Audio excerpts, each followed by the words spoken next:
Let's get into this conversation now. A joint operation by Home Affairs and the Labour Department has found that Babel restaurant, this is a restaurant operating in the Pretoria area, it owes its employees over R500,000 in unpaid wages. 3 people were also arrested during yesterday's raid after a former employee accused management of exploiting workers, and this they did via social media. The Labour Department's acting Director-General is Viwe Mlenzana, who joins us now for a discussion on this. Acting DG, good evening to you, and thank you very much for your time. Let's begin with the developments that we saw overnight yesterday. Is there any latest news you can tell us about that restaurant? Does it continue to basically shut its doors tonight, or has there been some kind of intervention for it to continue operating? Good evening, Chloe, and thank you very much. Thanks for having us. Chloe, yes, the joint operation that took place last night discovered quite a number of transgressions in that restaurant. But in fact, there were 2 restaurants, but let's talk to the one that you mentioned. There are a number of laws that that particular restaurant was found not to be compliant on. Let's start perhaps with this one and put it out of the way. There are 3 employees that were found to be not properly documented that work in that particular establishment. For that, they have been apprehended and together with the owner of the restaurant. Moving on to the labor issues, practically, all the labor laws that we have in our country were practically contravened by the restaurant. Whether we're talking in terms of the health, occupational health and safety law, or the basic conditions of employment. So yes, there has been a prohibition in terms of the operation of the restaurant that has been put in place, and that will be in place up until they comply with some of the safety aspects that have been found to be contravened. For instance, in this instance, there were installations that were not up to standard and were posing a hazard in terms of health. You were explaining that the restaurant, on the one part, there were about 3 employees who were not properly documented for them to be in the country, and you got cut off when you were explaining the element about the safety regulations that were not above board. Yes, so there were contraventions, sorry about that. There were contraventions in terms of the Occupational Health and Safety Act. So for instance, gas installations are not necessarily up to standard. There are issues in terms of the equipment in the kitchen that they're using. So therefore, they are prohibited from using any of that equipment, and meaning which, of course, the restaurant cannot operate. Currently, as we understand it, it is closed. The owners are not operating the restaurant. It is expected of them that before they could operate the restaurant, that they will have to rectify all the fault lines that were found in the establishment. Furthermore, there has been a contravention in terms of the Minimum Wage Act. All of the employees are not necessarily paid up to what is expected in terms of the remuneration level. And interestingly enough, of course, in this particular sector, there is a bargaining council which has agreed on minimum wages and rates of pay for workers. And all of that has not necessarily been adhered to. And to that extent, an amount of over about 1.3 million is owed to workers, and they have the next 14 days the owners of the restaurant to pay back the money that they owe to the workers. The owner of this restaurant, am I correct to assume that he is among those arrested? And if so, what are the charges against him? So the issues that the owner is facing are related to immigration law. So in this instance, as I understand it, is that if an employer is found to have employed foreign nationals that are not properly documented, then they obviously run a risk of being in trouble with the law. That particular aspect is being handled by the Department of Home Affairs, as it were. Yeah. We are just only from our side looking at the labor issues. You then said Babel or Babel, whichever way you choose to pronounce the name of this restaurant. You're saying that there's another neighboring restaurant that was also raided yesterday. Am I understanding you correctly? What's the name of that restaurant and what are the issues there? Well, the other one is Ocean Basket. And the issues there are similar in a way in that there are issues of health and safety, particularly with regards to the same gas installation issues. There have been some aspects also that suggest that, well, not aspects, there's also a finding that they're also not necessarily adhering to the minimum wages. So, just Ocean Basket alone, they owe the workers over 800,000 of wages that they have not been paying. So also Ocean Basket is obligated to remunerate the employees at the right level. So they also have the next 14 days to comply with the legislation, as it were. It would seem, and I'm saying this based on what you are telling us tonight, Acting Director General, that there is possibly a widespread problem in the restaurant sector, if I could call it that.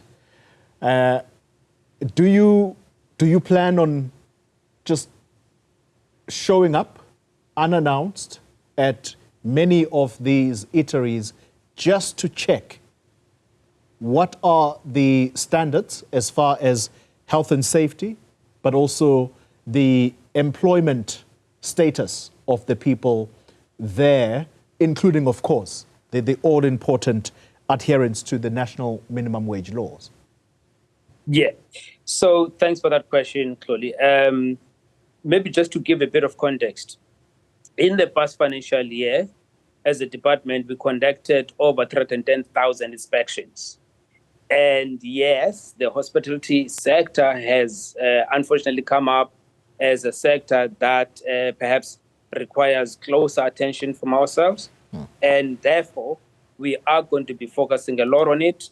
We are planning further rolling raids, if you want to use that word, for the remainder of this month. But what we do want to emphasize, though, is the fact that we really encourage members of the public, to an extent that they come across these ill practices, to come forward and alert us to such practices. But at the same time, we've got two approaches to compliance. Firstly, it is what we call pro enforcement, which is we go, unannounced, as you suggest, to the restaurants and check whether the minimum standards are being adhered to. But we also have a reactive one, like the one of yesterday, that we then get alerted by a member of the public to certain practices that are substandard. So we do appreciate that cooperation. Equally, we do appreciate the cooperation between the sister companies, so not companies, departments that we worked and collaborated with yesterday, like Home Affairs and the Hawks, as it were. That actually does assist a lot in terms of making sure that we're not necessarily only looking at one aspect of these particular operations, but we're actually looking at it holistically, as it were. Yeah. Perhaps as a warning shot, if you will, to those that may be engaged in similar malpractices, such as the owners of Babel and Ocean Basket. What is the warning to the hospitality sector, particularly around employing people who are not properly documented, but second of all, cheating workers out of their pay? You're supposed to pay a minimum wage. And if you do not pay workers, how do you expect them to earn a living? Well, we're hoping that the majority of employers in this sector, would learn from what they probably have come to know now, with what happened last night, we are hoping that they will see increasing levels of compliance. But to an extent that does not happen, obviously the law will have to take its course. I must just indicate here, for instance, issues of safety at work are very serious. If there is non-compliance there and employees, get injured and result into death, that could result into a jail sentence for the employer. Let's then conclude the conversation on this aspect, Director General, because there's another leg to this conversation I'd like to explore. What prompted you to invade, I hope it's the right word to use here, to invade that restaurant yesterday was the complaint on social media by one of the employees at Babel. What is the contact? Where can people find the contact numbers for you, or is there some hotline so that people are able to contact you and send you these tip-offs so that you're able to reach these places that are really, really guilty of gross violations? There are multiple channels that people can use to reach out to us. Firstly, they can have a look at our website. They will then be directed to the right page where they can then deposit whatever they want to bring to our attention. We also have a hotline number, which I will share with your producer, Chloe, so that they can then be shared with the public. I just don't have it handy in front of me now. All right. All right. Okay. So then that was the discussion around the raids, Acting Director General. There is another leg to this conversation, and it's to do with the Unemployment Insurance Fund, the commissioner there.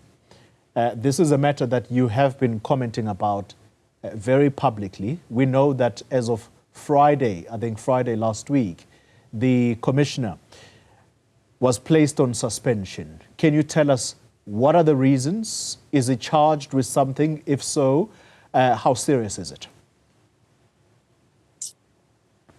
Obviously, we'll try and deal with the issues without necessarily prejudicing the matter, because there is a disciplinary process that still has to sit.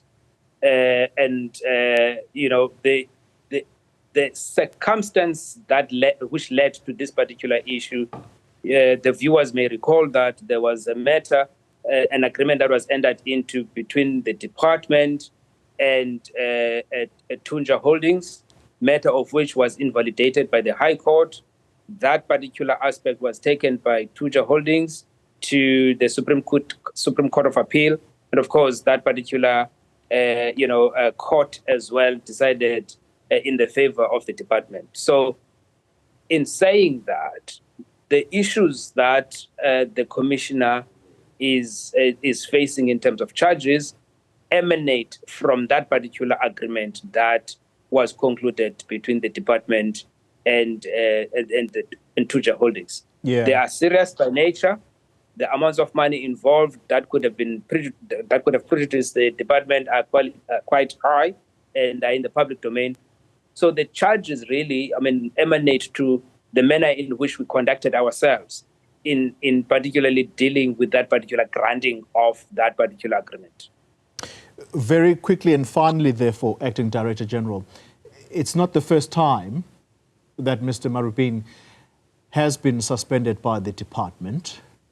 Previously, it was for the TERS, the COVID-19 TERS funds, but he's since returned to work. This was after a year of being suspended.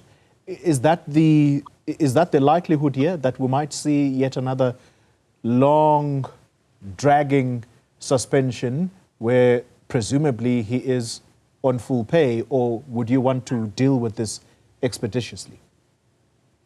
Well, so maybe just to share with you, Toli, that the hearing is scheduled to start.